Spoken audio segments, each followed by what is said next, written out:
Good evening. It's nice to be back again, and thank you for I see a lot of familiar faces now, so it feels like we're getting to know each other also in the process, and I really enjoy that. This is the third session that we are having here, and for this season it will be the last, and then maybe in December writings in the Bande Mataram period. And then we focused on his two works, The Identity and The Human Cycle. And it was quite a compact session, so we packed in a lot of ideas in very brief talking about these two books. The second session was focused on nationalism and human unity. And the reason we did that is because it's something that appears to be contradictory. The two ideas are often put as opposites, and yet various cultural identities to coexist within a larger human unity. So that was our focus last time, and we had a lot of different texts that spoke about nationalism. Today I want to get back to the ideal of human unity, and you will see how all these different ideas will all tie together to take us to our conclusion. So I want to start with just a couple of references that I found, which would be interesting, especially for those of you who have attended the aphorism with the mother's commentary on it. So let me make that a little bigger for you. Good thing about aphorisms is that I can just read it and then you have to figure it out. All right, so God's world advances step by step, fulfilling the lesser unit before it seriously attempts the larger. Affirm free nationality first. The next one. A nation is not made by a common blood, a common tongue, or a common religion. These are only important helps and powerful conveniences. But wherever communities of men not bound by family ties are united in one sentiment and aspiration to defend a common inheritance from their ancestors or assure a common future for their posterity, there a nation is already in existence.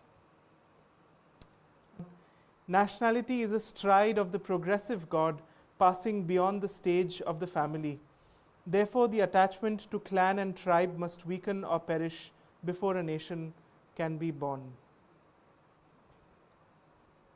And the mother's comment is, thus Sri Aurobindo reveals to us the great political secret whose realization can lead us to the union of all nations and finally to human unity. Just pause for a moment and think about the mother's comment, because it is not apparent. When you read the three aphorisms, they deal entirely with our sessions. Here is a message of the mother's which I had read out, but here there is a question related to that message. Somebody asks, in the message for the radio, you substituted the word union for the word unity. Let's read the message first actually. O India, land of light and spiritual knowledge, wake up to your true mission in the world. Show the way to union and harmony. So this was given in 1967 for the inauguration of the All India Radio in Puducherry. And so the question is, in the message for the radio, you substituted the word union for the word unity. May I know, sweet mother, why this change was made? And she answers, because most people, when they hear the word unity, understand uniformity, and nothing can be further from the truth.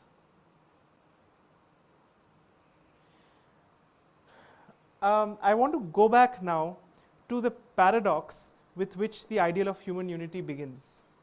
We had discussed this in the first session.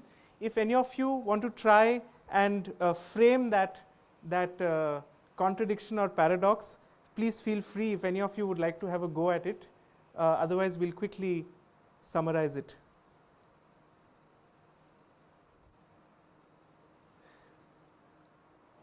So the first the first paradox, or not the first, the paradox with which the ideal of human unity begins is this. When we look at human history, we find that the most productive and creative periods of human history have been in groups, aggregates which have been small, like city-states, like the Mahajanapadas in India, like the many smaller kingdoms of ancient China. These were the periods which gave the most in terms of culture, philosophy, in terms of advancement in the larger human sense. At the same time, when we compare the large empires that were that also followed, we find that what the empires gave us was stability, prosperity, peace, because many of these smaller kingdoms and city-states were constantly in conflict with each other. They were fighting wars with each other. And you will also remember that we discussed that most of these very creative periods do not last beyond a few centuries. So you have the greatest periods of, say, classical Greece or ancient India at most 200-300 years, whereas the vast empires could sometimes last for many centuries. And even those 200-300 years were always marred by wars and conflicts and tremendous political strife and chaos. In spite of that, so much creativity came out of it. Now, this is something which is very intuitive. We experience it in our day-to-day life as well. If you're a small group of people working on something, you will see that there is a lot more participation, creativity, a lot more engagement within the group. The group dynamic is alive and flowing much more easily. If that group extends to a larger number, the organization becomes more complex. You need to have more processes.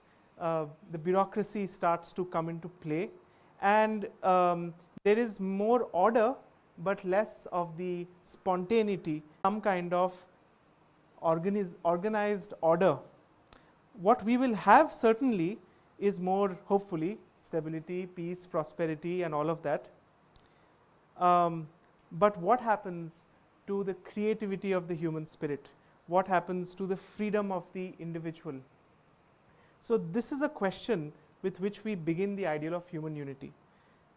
Now, evidently, when we look at the movement of nature as it proceeds from the early period, nature, remember we also talked about how Sri Aurobindo sees the evolution of human history, not just of consciousness, but also our collective life, as something that has a purpose and a meaning, which manifests through the course of the centuries. So when we look at this evolution of human history, what we find is that we are moving from smaller groups to larger groups. It's a natural progression. We have, as we just discussed, city-states, small kingdoms, republics of the ancient world. Then you have empires which kind of jump and try to create a large aggregate, but in which the identity is fluid. It's not very well formed, right? We don't have anymore the Roman identity. We have the Italian identity, but not the Roman Empire identity, or any of the other empires. None of them exist today as identities. So nature as if jumped forward to create a massive unit for bringing people together, and there were certain advantages that we've just discussed. And then from there, we have the experiments which begin with the nation. And the nation is a very interesting construct, because what the nation is able to do is, to a large extent, solve this paradox that we just discussed. So what the nation tries to do is to create a fairly large aggregate, larger than the smaller ones that we've just talked about, and yet within that large aggregate give peace, prosperity, stability, and freedom to the individual. So the nation provides a frame in which you can have a kind of balance between these two aspects that we are trying to look at. But the creation of the nation itself is a process that has taken hundreds of years. Right? There was a question that I received about the creation of the French nation, whether it was at the time of the French Revolution or not. Well, the French Revolution marks the political sort of birth of the Republic, but the act leading to that is preceded by at least a few hundred years of developments. And one of the things that we will look at today is how were nations formed, not just in India but around the world. What is the process by which nations were formed? Now, why are we looking at this? Why are we interested in this problem? Because if we are looking for a solution to the problem of human unity from a social, administrative, political standpoint, this is very important. If we are trying to resolve this problem from a social, political, administrative standpoint, then we have to see how has nature created the largest aggregate known to us as of now, which is the nation, the stable largest aggregate. We have, of course, experiments in continental groupings, but it's a mixed, it's still tentative, right? The European Union or other groupings have been formed, but clearly the nation still is the most stable aggregate as of now. So if we draw the example of how nations were created, then Sri Aurobindo suggests that the logical step is, if we want to move from a nation aggregate to a world unity aggregate, we will have to follow a similar process. So therefore, we will ask ourselves the question, how were nations created? Before we get to that, I want to show you something.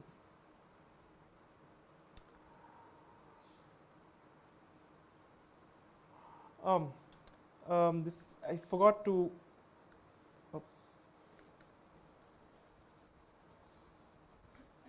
Yeah, when we were talking about uniformity and unity, there is something. Maybe we'll come back to this later. It's okay, since I have not referred to it. Now this is what I want to show you. This is a letter, a part of a letter that Sri Aurobindo wrote to the mother when she had gone back, when she had left Puducherry in 1914. As you would know, in 1914, after the First World War broke out, civilians were not allowed to remain in Puducherry, and so the mother left Puducherry. And Sri Aurobindo writes to her, and from that there is a paragraph that I want to read out.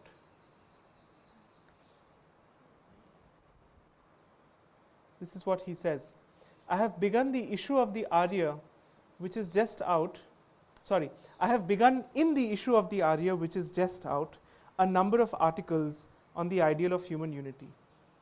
I intend to proceed very cautiously and not go very deep at first, but as if I were leading the intelligence of the reader gradually towards the deeper meaning of unity, especially to discourage the idea that mistakes uniformity and mechanical association for unity. I really like the way Sri Aurobindo says, as if I were leading the intelligence of the reader gradually, and you really feel that throughout the book.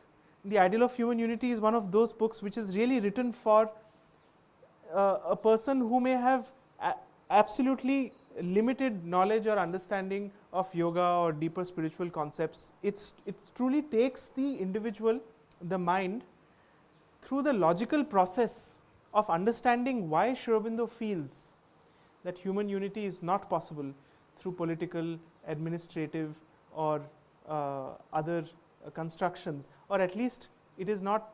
It may form, but it is not sustainable. There is another reference to uniformity which I find interesting here. This is the mother in one of her playground classes, and she says, yeah. She says, in Japan, I met Tolstoy's son, who was going around the world for, within quotes, the good of mankind's great unity. And his solution was very simple. Everybody ought to speak the same language, lead the same life, dress in the same way, eat the same things. And I'm not joking, those were his very words. I met him in Tokyo. He said, but everybody would be happy. All would understand one another. Nobody would quarrel if everyone did the same thing. There was no way of making him understand that it was not very reasonable. So let us now look at the process by which nations were formed and understand why there is an inherent danger if we want to try and arrive at human unity through the same process.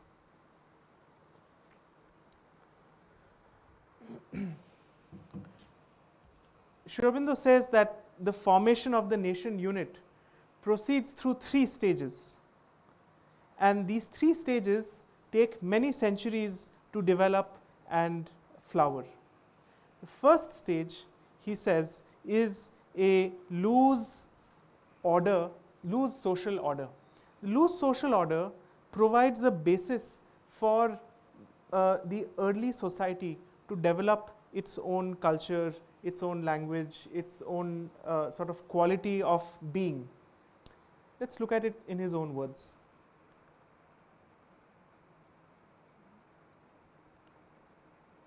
He says, in such a process, there must be in the nature of things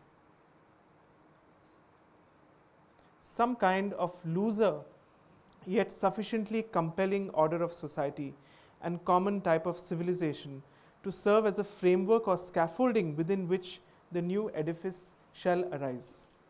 So, what is this loose order, social order? It is not surprising that both in India as well as in the West, this social order had parallels.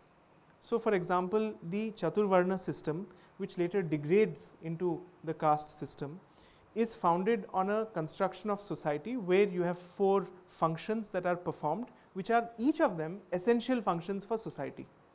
You will find a similar parallel in Western medieval societies. You will have, like you have the Brahmin, Kshatriya, Vaishya and Shudra in India, you would have a similar ecclesiastical order, right? You would have the aristocrats and the nobility, you would have the merchants and the merchant guilds, and you would finally have the serfs. There are, of course, important differences between these 2 systems. So, we don't need to go into all the discussion of those differences, but suffice to say that this provides a certain frame of reference for society to organize its life, its religious customs, its cultural and other traditions. That is the first stage. And every aggregate which develops these commonalities is laying the ground for a future nation identity.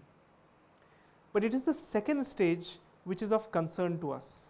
The second stage, Sri Aurobindo says, there must come naturally a period of stringent organization directed towards unity and centrality of control, and perhaps a general leveling and uniformity under that central direction. And this is really the problem. What is the second stage? A growing centralization under some kind of can be ruler, it can be conqueror, it can be a group of people, it does not matter, but people are forced to come together under a acute centralization. So, for example, for India, so now a question for the audience. For India, what was the period of Indian history when this kind of centralization, forced centralization took place? If anyone would like to answer. British India, right? British India. So clearly the British are the ones who compel this political union, not for any charitable purpose, for their own benefit and organization, but it forces the group to come together. What about, say, sorry? So that's a good point. She says that Emperor Akbar also united the country. So there have been historically a number of dynasties that had brought, if not the whole of India, a lot of India under central rule. But the difference is that even if they ruled over a large expanse of territory, the nature of that rule was very different. was not as centralized as we understand centralization today. Most of these kings who ruled over large territories did so by entering into alliances and treaties, either willingly or imposed by force, with lots of local rulers. And so the imposition of the center over, over the whole territory was not as stringent as we imagine. It was much more the fact that each of these different groups had to pay their taxes, they had to pay tributes and contribute to the larger emperor who was ruling over them. So on the map it looks like a big entity, but actually there was a lot of there was not sufficient centralization which took place. What about France, for example? Would anyone like to say what was the period in French history when this centralization happens? Okay, Napoleon, Eric?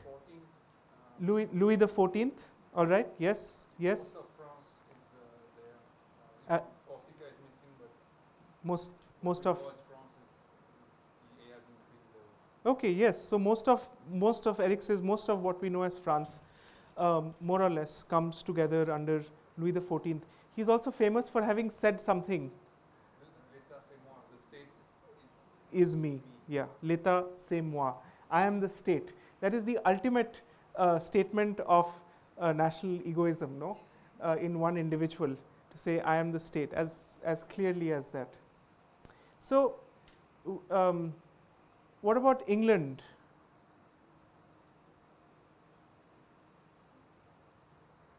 England?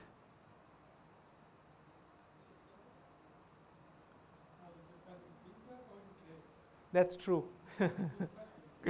England or UK? Yes, that's a very valid point. That's a very valid point. The UK is recent. England happened still earlier. Already by the time of Elizabeth, the English identity is well formed. But UK, of course, with Wales and Scotland and Ireland, it goes on well. And you can argue, there's actually an interesting chapter in The Ideal of Human Unity, where Sri Aurobindo discusses how united is the UK actually. And he argues that it's more an empire than a nation, which is held together in some form, and he puts forth the possibility that it may not remain that way. He doesn't say that it won't, but he says it is possible that the constituent elements may not want to remain part of that group. So let's read a little bit about this second stage and understand where is the problem with it.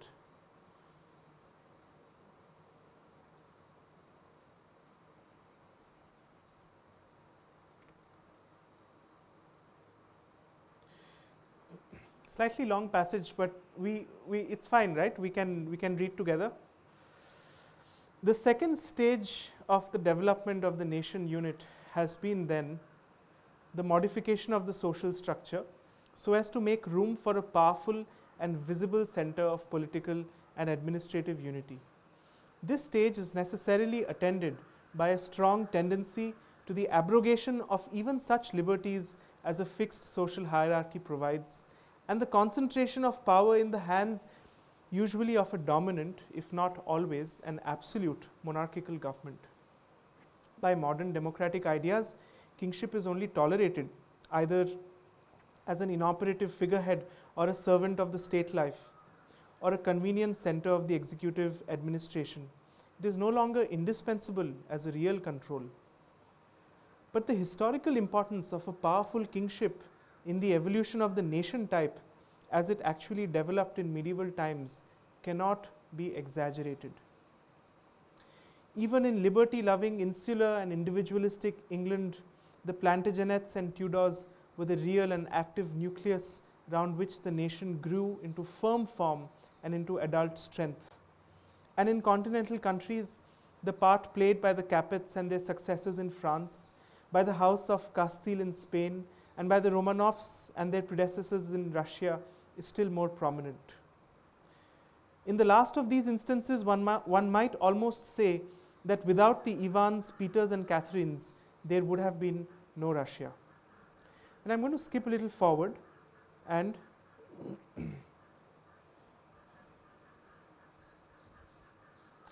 But this movement of national development, however salutary in its peculiar role, is almost fatally attended with the suppression of the internal liberties of the people, which makes the modern mind so naturally, though unscientifically harsh in its judgment of the old monarchical absolutism and its tendencies.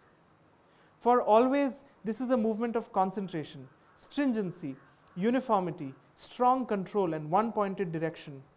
To universalize one law, one rule, one central authority is the need it has to meet. And therefore, its spirit must be to enforce and centralize authority, to narrow or quite suppress liberty and free variation. In England, the period of the new monarchy from Edward IV to Elizabeth. In France, the great Bourbon period from Henry IV to Louis XIV. In Spain, the epoch which extends from Ferdinand to Philip II. In Russia, the rule of Peter the Great and Catherine were the time in which these nations reached their maturity, formed fully, and confirmed their spirit and attained to a robust organization. And all these periods, this is the important idea that we have to note, all these periods were periods of absolutism or of movement to absolutism and a certain foundation of uniformity or attempt to found it. This absolutism clothed already in its more primitive garb the reviving idea of the state and its right to impose its will on the life and thought and conscience of the people so as to make it one single, undivided, perfectly efficient and perfectly directed mind and body.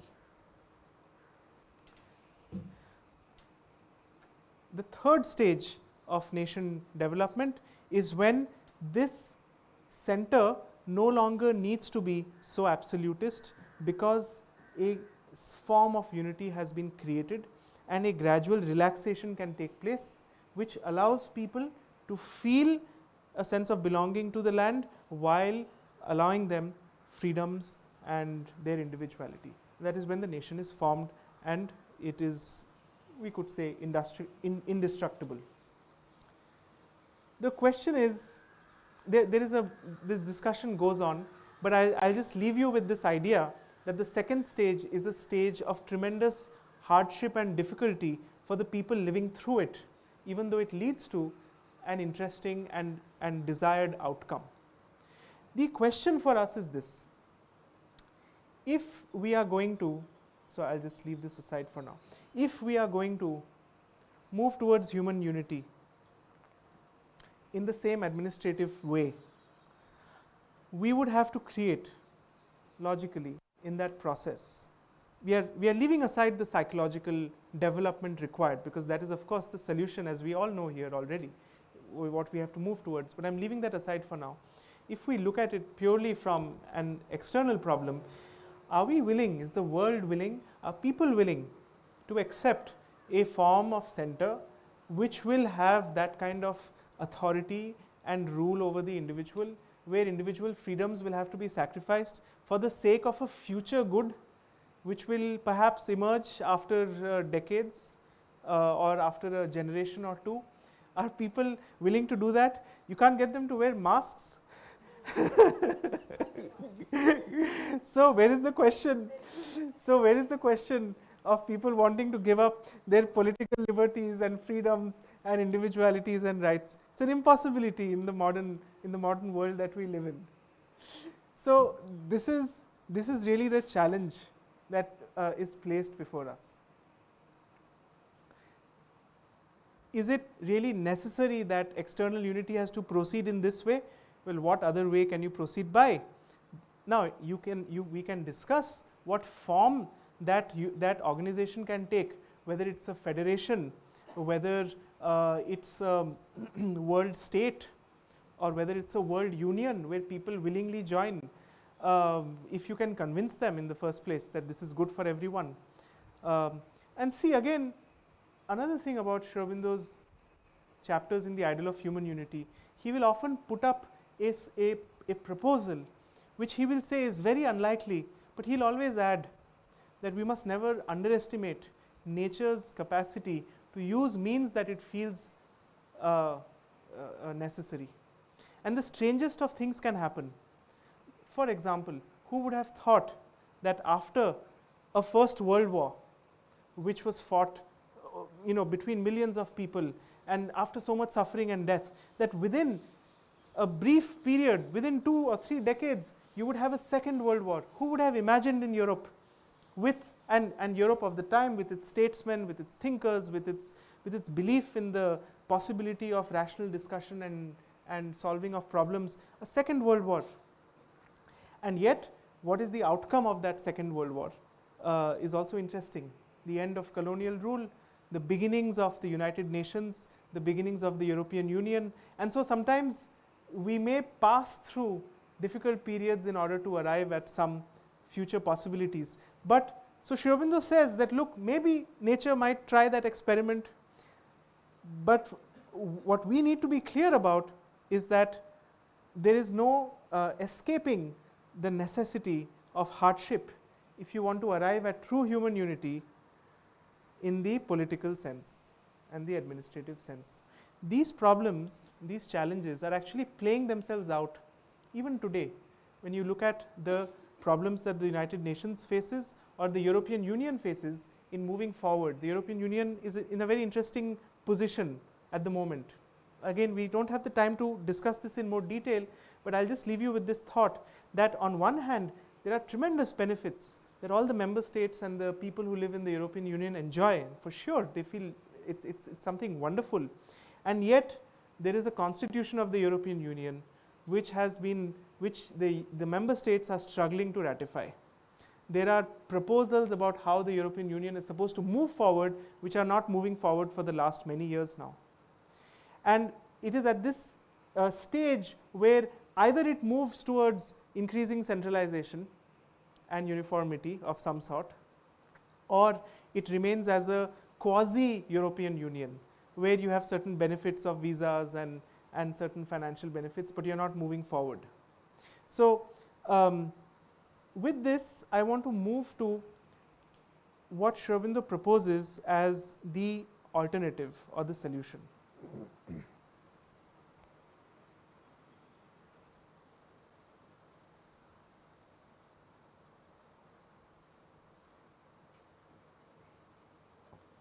The problem is this: how do we move from formal unity to a real psychological unity? As he says, a mere formal, mechanical, administrative, political unity and economic union does not necessarily create a psychological unity. And so, when we talk about spiritual oneness or fraternity, right, let us explore a little more deeply what this really means. The French Revolution, we had said, 3 important principles on which it gave to humanity, right? Liberty, equality, and fraternity. Liberty has been espoused by most of the world in different forms. We have more or less the world forming nations. Equality was taken up as a powerful principle right through the 19th and 20th centuries. Whatever the failures of the governments or the attempts to build equal societies, we leave that aside. But as a principle, it was extremely important, and all free nations, regardless of whether they believed in communism or socialism or not, were forced to accept that they must move towards some kind of equality. And the problem of equality still remains. Today, there are other distinctions which come in. People make a distinction between equality and equity and so on. We don't need to go into that discussion. But the third term, fraternity, is something which everyone subscribes to but not engages with very deeply. Everyone believes in fraternity, but it's not a reality. It's left to the side because it is felt as something not sufficiently tangible or realizable in mental terms. Because we feel also that fraternity in itself, just the sense of brotherhood, is not enough. It requires something deeper. And yet the idea contains in its seed something which in its origin is very true. So what is the idea?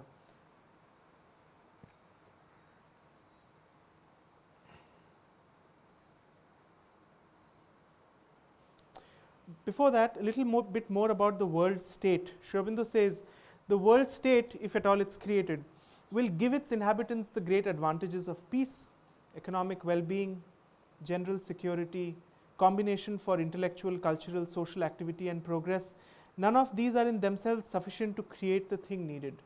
Peace and security we all desire at present because we have them not in sufficiency. But we must remember that man has also within him the need of combat, adventure, struggle, almost requires these for his growth and healthy living.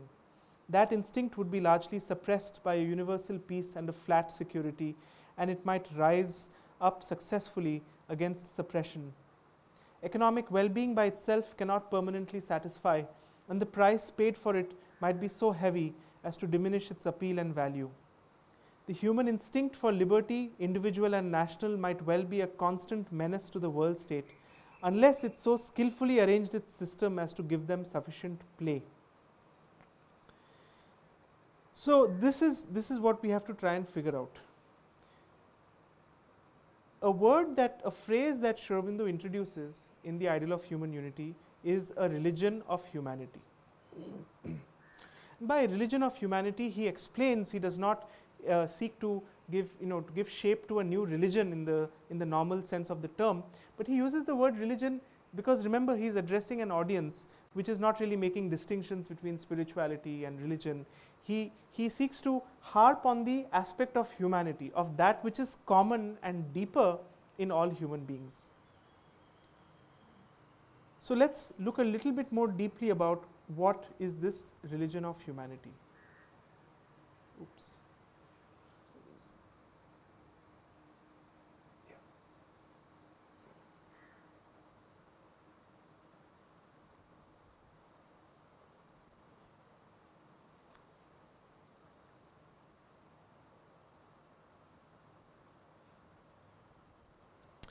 So we come to the ideal of brotherhood, because that is the key idea behind this religion of humanity.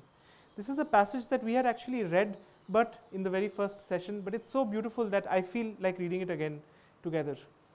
Yet is brotherhood the real key to the triple gospel of the idea of humanity. The union of liberty and equality can only be achieved by the power of human brotherhood, and it cannot be founded on anything else. But brotherhood exists only in the soul and by the soul. It can exist by nothing else. For this, brotherhood is not a matter either of physical kinship or of vital association or intellectual agreement.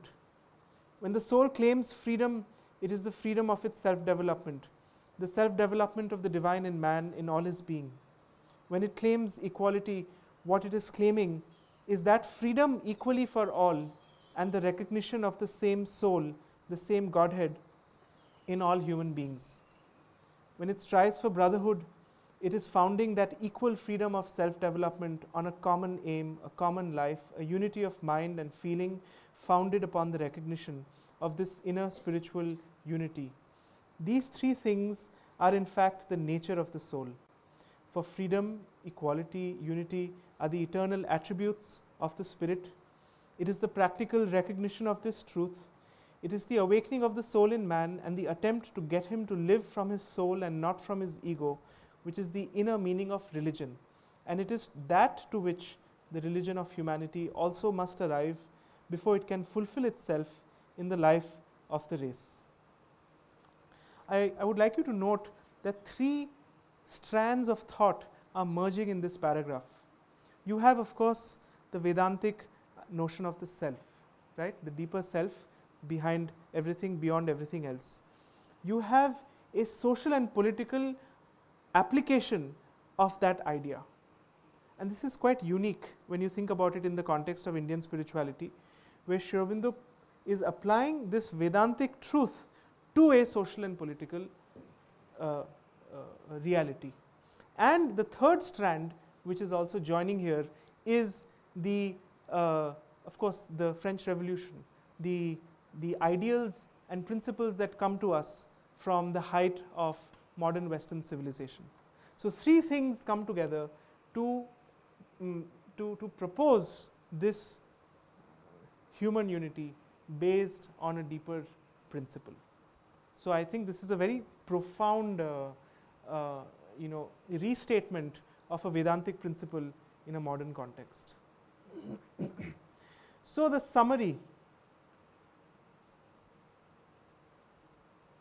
know why.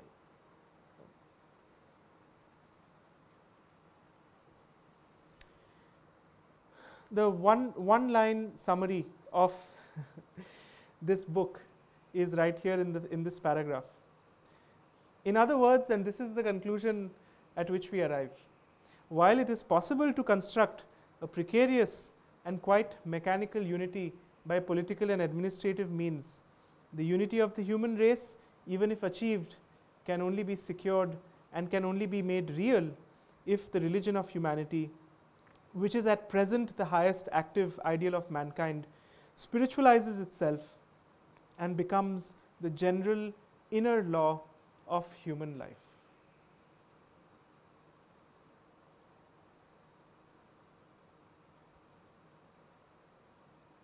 The question that arises is, how do we do this?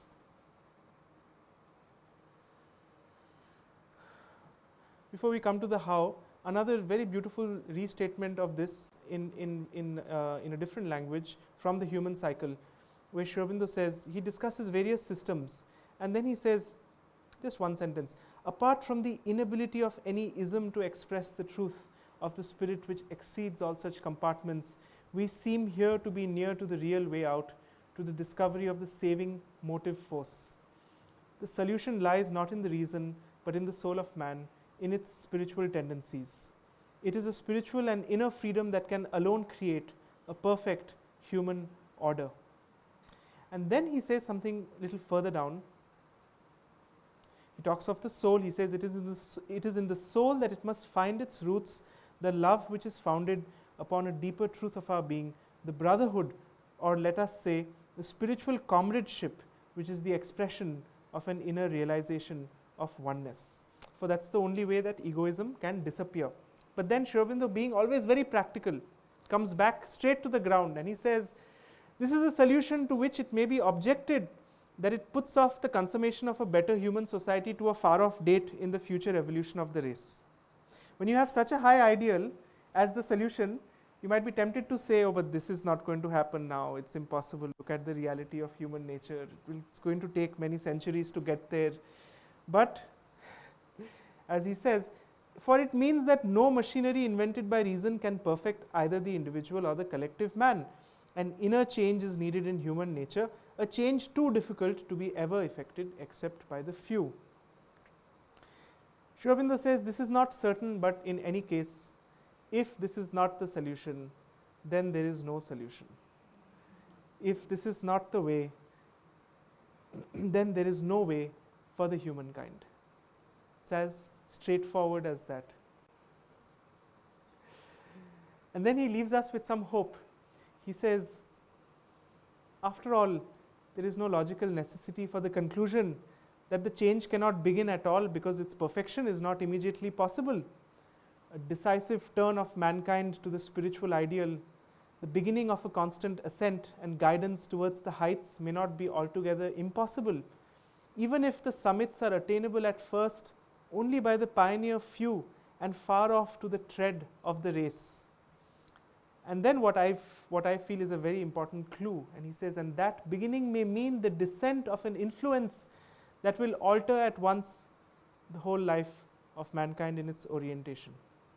And this descent of an influence is the key to this change that we aspire for. So if the aspiration for change, whether it's in individuals or whether it's in small collectivities like the one where we are, and the ones in which we live, if that aspiration is sufficiently strong, the change that can come perhaps exceeds, not perhaps, certainly exceeds the possibilities that we envisage at the moment. And so that is the hope he leaves us with. The question is, how do we nurture this spirit or this perspective in the world? So I find a reference, I find a hint or a clue to this question in what the mother wrote for the University Center. You know, the ashram school was previously known as the University Center when it was first started, and she has a series of essays which were published in the bulletin of the ashram. And I believe also that many of the things that she writes about the University Center were also taken forward in the vision of Auroville. For example, she talks about nations and each nation bringing its own culture and having a very similar to the idea of the pavilions. So here she mentions, of course, the importance of education. What kind of education? And that seems to be the key really to create this future possibility.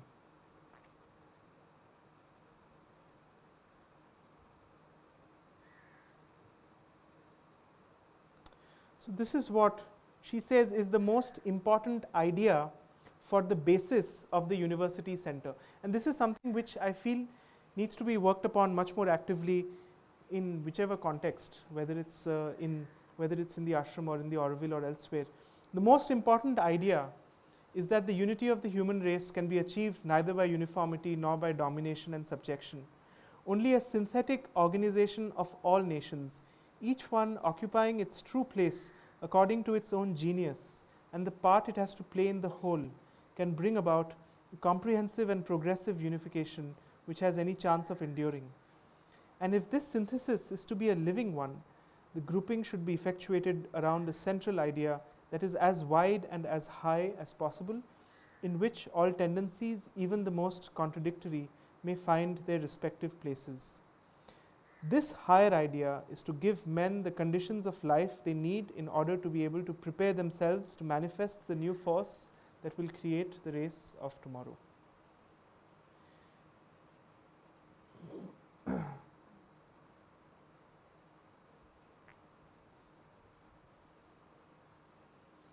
Are you in the mood for 2-3 more references, or shall we stop? Yes? Okay, 3 more. I find these really fascinating insights. I mean, I can talk about them, but why talk about them when they're on the screen? So, this is very interesting. In 1912, so even before Mother came to Puducherry, somebody asks her, what is the most useful work to be done at the present moment? And she says, even then, she says, the general aim to be attained is the advent of a progressing universal harmony. The means for attaining this aim in regard to the earth is the realization of human unity through the awakening in all and the manifestation by all of the inner divinity which is one. In other words, to create unity by founding the kingdom of God which is within us all. This, therefore, is the most useful work to be done. And then she says 4 things. The most useful work for each individually to be conscious in himself of the divine presence and to identify himself with it, the first step. The second, to individualize the states of being that were never till now conscious in man, and by that to put the earth in connection with one or more of the fountains of universal force that are still sealed to it. 3, to speak again to the world the eternal word under a new form adapted to its present mentality. And most of what Sri Aurobindo does in the Arya is precisely this. It will be the synthesis of all human knowledge. And 4, what she does subsequently, collectively to establish an ideal society in a propitious spot for the flowering of the new race, the race of the sons of God. So I find it really noteworthy that in 1912, even before she comes to Puducherry, these ideas are already, this aspiration, this intention is so clearly expressed, and the rest of the mother's physical life is a working out of each of these things in a very systematic and progressive manner until, of course, the founding of Auroville itself. Yes. And just go a little brief about the mother's history of the life history. Yes. So okay. I will just mention in a few moments. Yes. We'll talk about it in just a few moments. Sure. I also wanted to show you something which you are all, of course, very familiar with.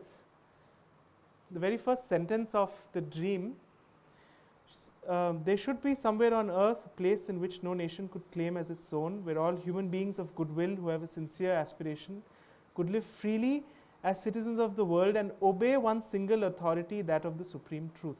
So this notion again of authority, we've been discussing about authority and centralization.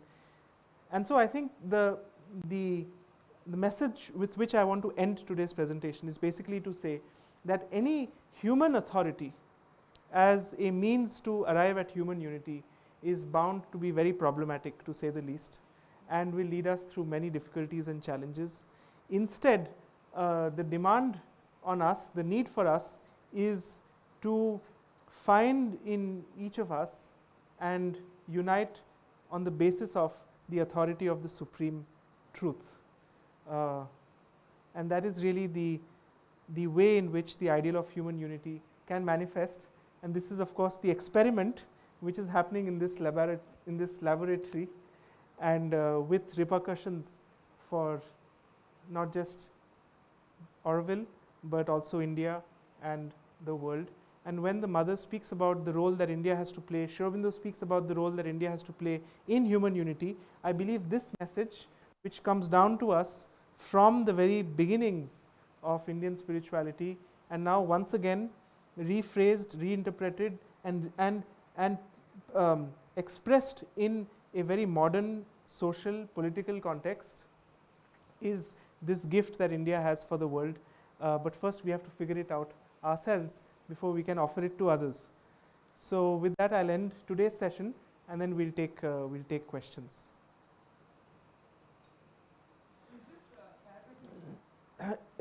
This is, yeah, you can go to the Auroville website and you will find it.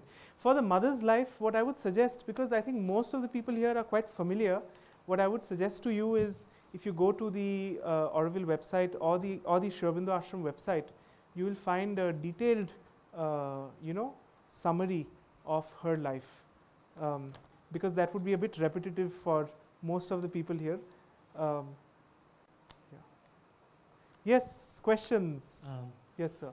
I came here because I'm very interested in this particular issue, and I am struggling with one word when I read Sri Aurobindo's Human Cycle, yes, or the Ideal of Human Unity, and the yes, word is diversity. Yes. Is diversity still there in unity? It seems obvious for some people, but I struggle because when I try to understand today's happening in Europe, in America, I find people who tell me that this unity is basically what you refer to as uniformity. Yes. And I struggle to understand, no, it's diversity, there is nothing wrong with that. So I would like to have an explanation, yes, or a concept of what is the role of diversity in unity. So diversity is basically the expression of our differences within collective groupings.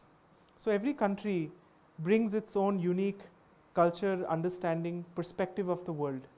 And that is the basis on which we have diversity. The problem is when we want to come together, these perspectives clash, as we know very well, right? So these perspectives clash, and it leads to conflict, it leads to debate and argument. So the mind's solution to this problem is often to say, let's all try and be as similar as possible so that we don't clash. Let us all try and come to agree with each other on everything by becoming the same. And that is uniformity. So what we are saying is that is not a solution, because even if you create a system where people are the same and there is an appearance of stability and agreement and peace, it will not last, because there is an innate need in individuals and groups to be different. The divine, being infinite, expresses itself in infinite ways, and this diversity of expression is necessary for existence. So the challenge is really, how do we arrive at unity while preserving our diversities? So this is really the whole difficulty. And what we are saying is that if we are able to find the center of unity, not at the level of mental uniformity, but at the level of the soul, then we can be united at that inmost layer and still retain our diversity. I don't know if that helps. Yes. So does it mean, for example,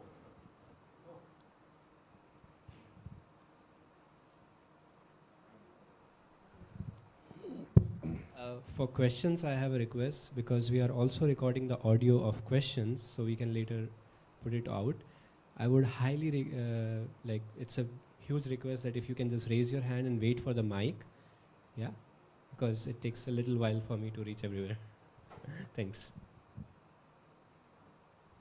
my voice is loud already. Good evening. The diversity, even if we take up our system here, like synthetic yoga, and there is diversity. You know, people can be, some can be more rajasic, some can be more tamasic, and some can be quite sattvic. And of course, we can, we can all live together, understanding our natures, gunas, and compensate for the lack of gunas and all that. On the other hand, there are, just theoretically, like there are asuras, rakshasas, and which is an embodiment. I don't remember exactly, but embodiment of one guna being very strong, tamasic darkness getting into a certain serious stage can lead you to ashuric tendencies, and tamasic plus rajasic tendencies, both of them gotten very seriously in the wrong direction, could make you into rakshasa, because sattvic is very minimal. What I'm trying to say is, even in diversity, which is the gunas, for example, and people being driven by majority of this guna or that guna, when the guna takes up, the diversity takes up an extreme form, then it is a problem in unity. So diversity of all kinds cannot exist in a unity, because extreme cases cannot be tolerated. Yeah, I get your question. Yeah. So one thing is that as long as we remain in the ego consciousness, there is a problem. So the notion of diversity has to be understood as a genuine expression of individuality, and not a false identification with, whichever other part of the nature. So that problem remains. If someone, we cannot be united unless there is true individuality. And if there is true individuality, then the problems that you talk about are automatically dealt with. Hi, I do have a question here. Yes, please. So it could be a comment as well. And Sure. this is about social and political philosophy, right? Yes. So as an expert, where do you see on the 3 stages of transition, where do you see when you go through all of this material, where are we now in terms of, and with respect to India, Yes. in terms of strong centralization efforts, or because the references were about independence and all of that, but I see a concerted effort even now that's happening. So how do you see that and just take on it? Thank you. So with respect to India, one thing to note is that it's a very interesting story that takes place over many thousands of years. So you have a cultural and spiritual, you could say, identity which is growing over centuries. There are many attempts to create a larger Indian identity which fail. Many dynasties come, many emperors try to, coalesce all these different elements. In one place, Sri Aurobindo says it's an unparalleled experiment that nature tries in India, maximum number of diversity possible. And it takes a very long time until we are able to arrive at political unity, as different from cultural or spiritual unity, right? So political unity, and that also not total political unity, a divided, partitioned political unity takes place 75 years ago. So in the formation of the nation, the 3 stages are done. The question now is, as far as India is concerned, what is the structure moving forward? There are some very interesting references in a few letters of Sri Aurobindo where he talks about India, where he says that with the passage of time, there has to be a growing sense of freedom given to the different constituent parts of India, right, the different cultures that coexist, he does not believe in homogenization. He does not believe in sort of ironing out the variety of India and creating just a singular sort of blank or simplistic Indian identity. For Sri Aurobindo, the variety that makes up India is crucial to its existence. And so there is always a challenge with that, because you have tendencies which want to express not just diversity but also separation, right? It can exist in certain parts, especially near the borders and so on. And then you have also the challenge of not wanting to centralize so much that diversity is affected, because there are advantages to centralization that we have discussed, right? It helps when you have something that is rolled out across the country. It's very practical, it's useful, it's helpful. But at some point it can become also dangerous. For example, the imposition of a single language is something that would definitely meet a lot of pushback, and rightly so, because you would have people who feel that the unity is not dependent on speaking the same language, as we have discussed. So I think it's a very complex experiment that is in play in India. Certainly the national identity is established. Politically, spiritually, culturally, the Indian identity is here to stay. That is not going anywhere. The challenge is in providing an environment where there is greater play given to the diversity. That is something which has to work itself out still.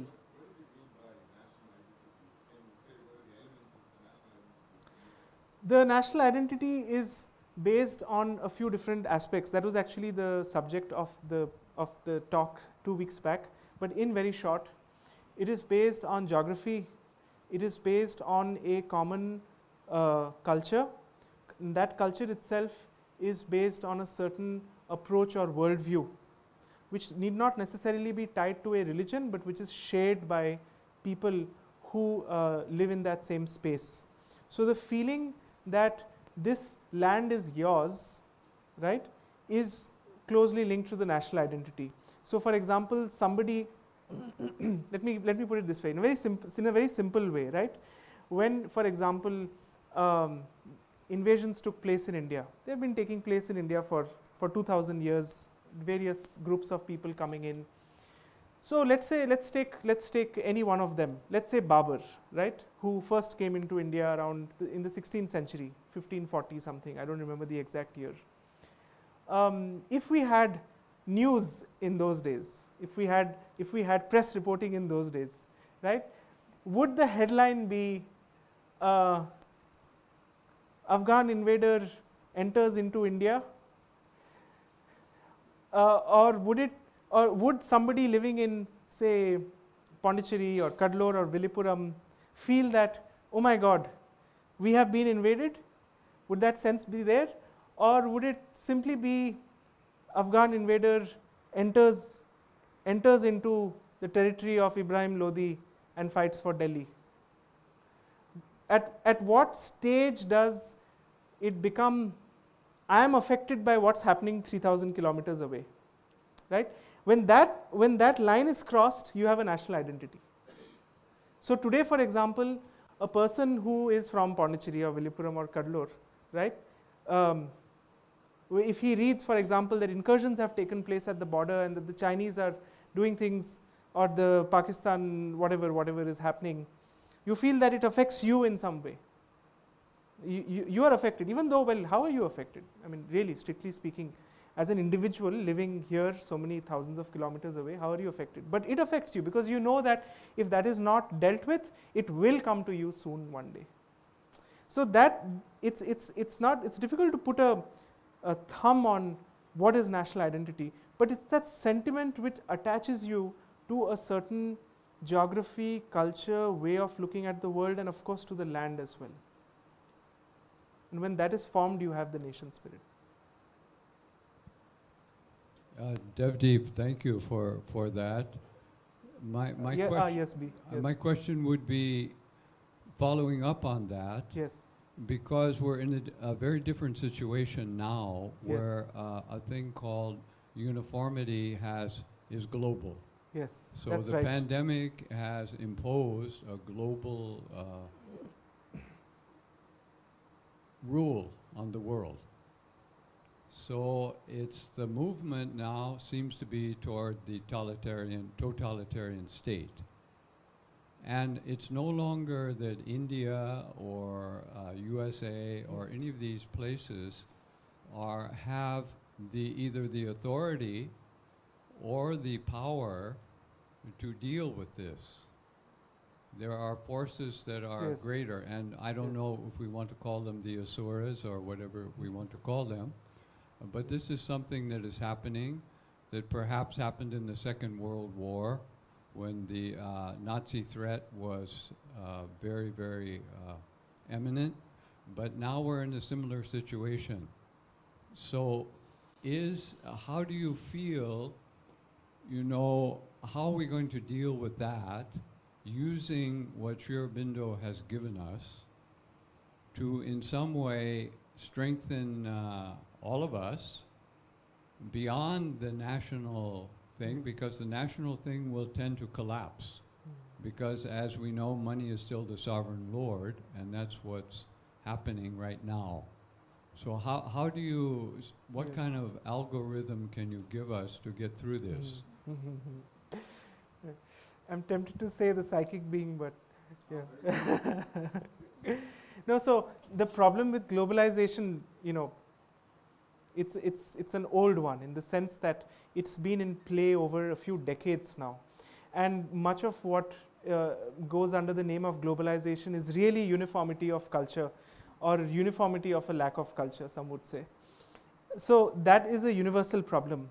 And I think one of the reasons why we see today a resurgence of local identities and national identities, sometimes in a crude way even, is partly as a response to this movement of homogenization which is driven by forces of capitalism and so on.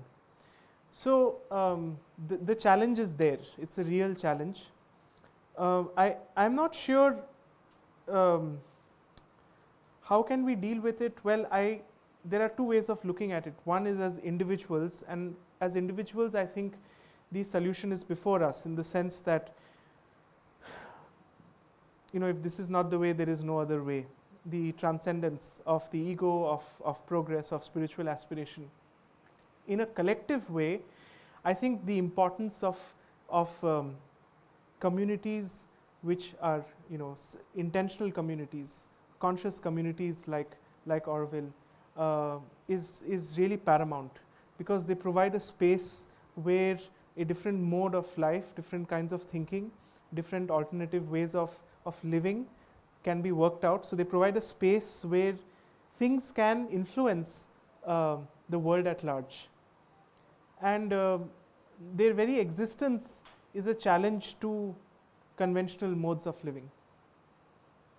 And those are the two really practical ways I can think of as an individual and as belonging to a small group. But otherwise, I'm not sure what else one could do.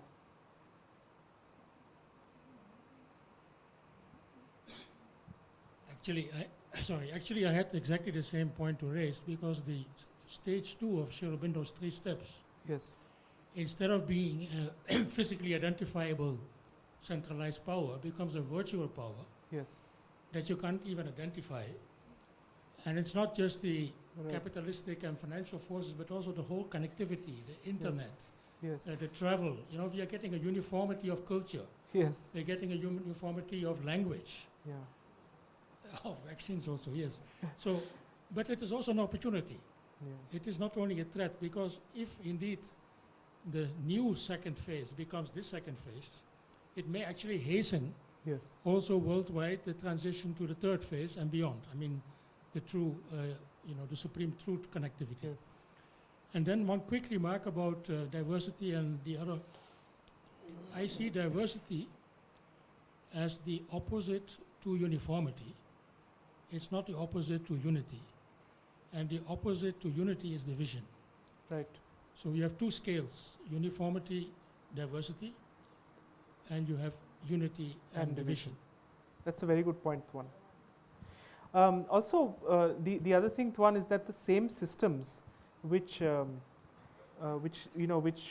propagate this sort of homogeneous global view of things is equally powerful at spreading or making available different perspectives, and a lot of change can also take place through those very systems which seem to become so overbearing. And always the change is quiet. It's always small. It's always fledgling until it bursts on the scene someday. Yes, Astadi. I have a question that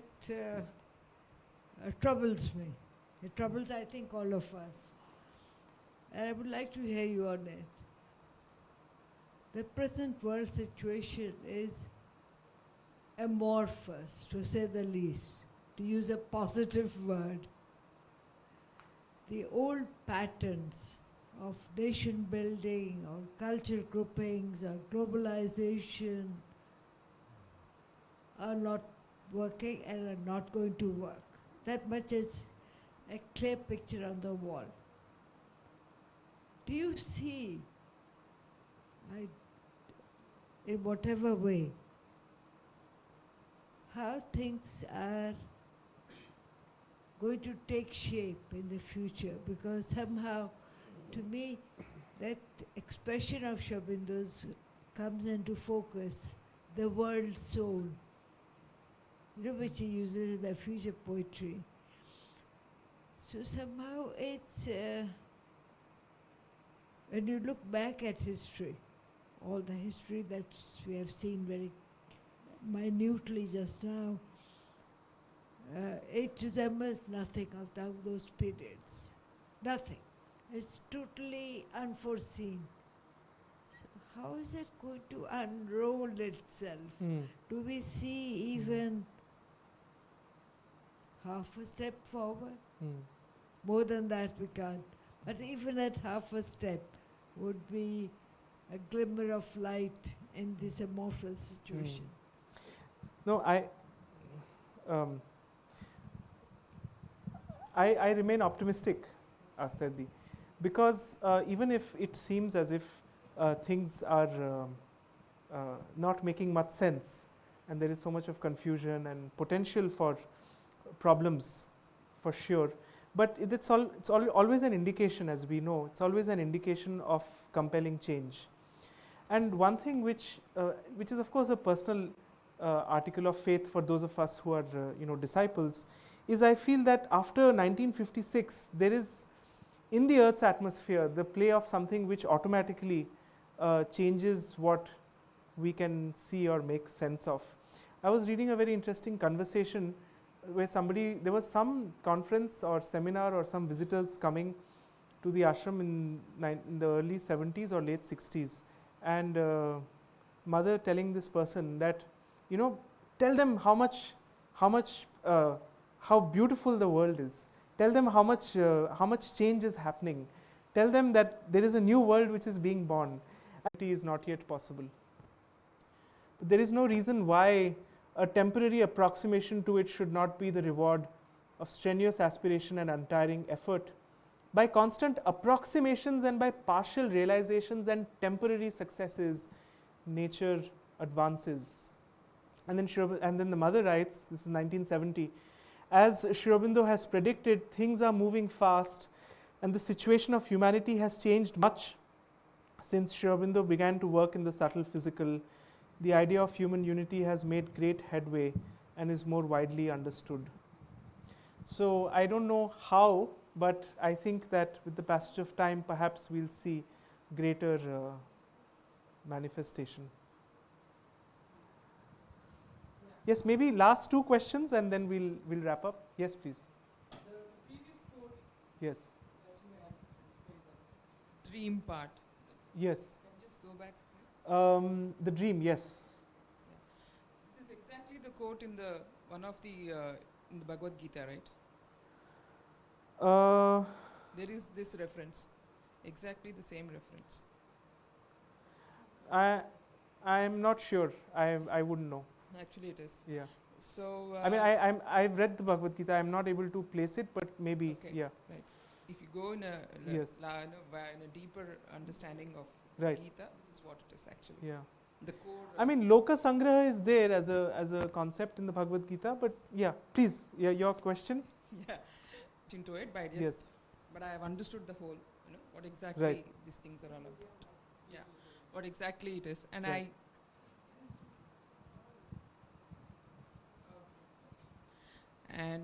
I just get into the finer aspect of what exactly Gita is trying. I mean, so far, yeah. and I just randomly I walked in. I didn't even know what exactly this your talk is all about. Nothing. She just came yesterday, and I saw her in my guest house, and my husband said that okay, this is something like this, and I just overheard, Right. and I'm here. Right. That's it. So the only aspect that I have understood here, from past few minutes, you are all trying to bring the humanity under one nutshell. The idea of existence. Human unity. The Yes. idea of existence. Right.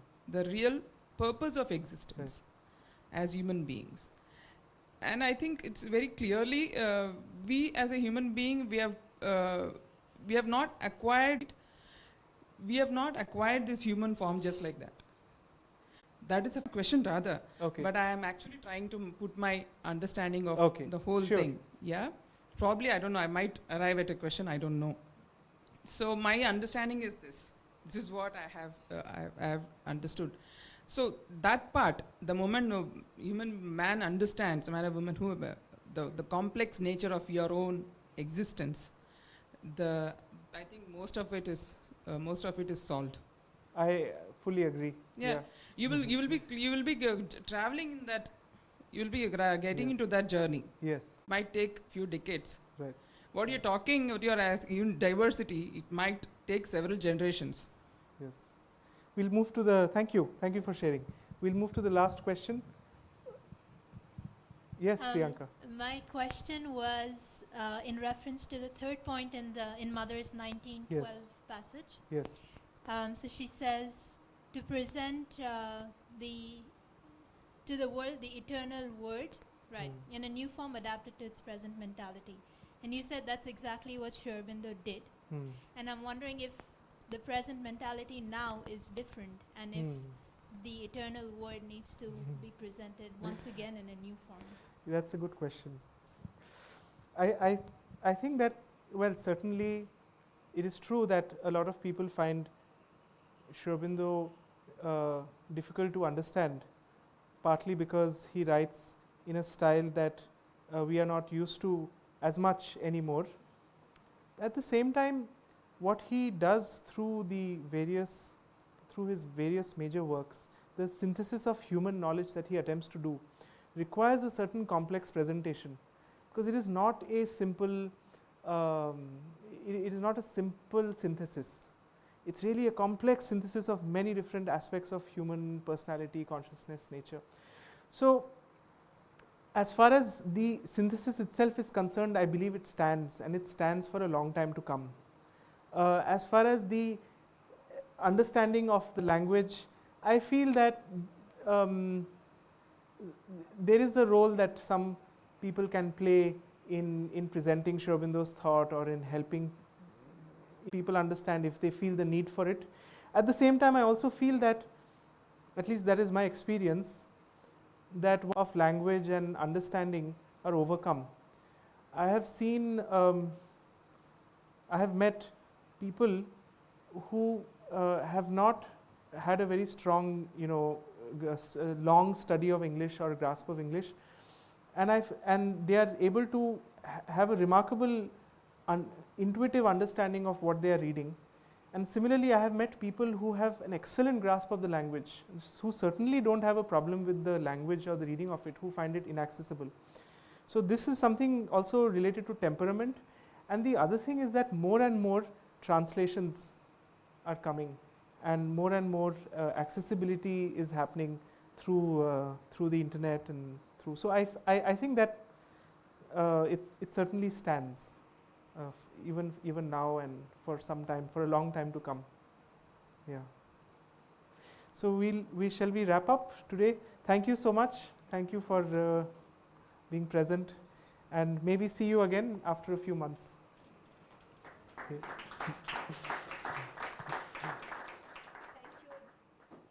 Thank you, Devdip. Always his sharing is so interesting, and also the questions by the audience. And we hope that we'll have him back in December, January, February, when there'll be more people coming in, and also the monsoon will be much less at that time. What I would like to take up whenever that happens is basically what Sri Aurobindo writes about the spiritual society and the Gnostic society. So those are, we'll take up specifically those chapters, the end of the life divine and the last chapters of the human cycle. So that will be the topic for the next season. So thank you again, Devdip. Thank you. And thank you. We're looking forward to have you here again. Thank you very much.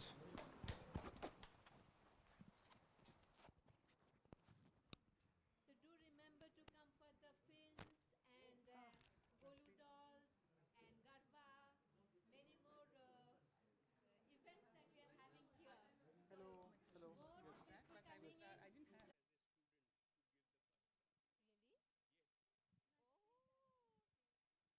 So there is a correction by Ashokda.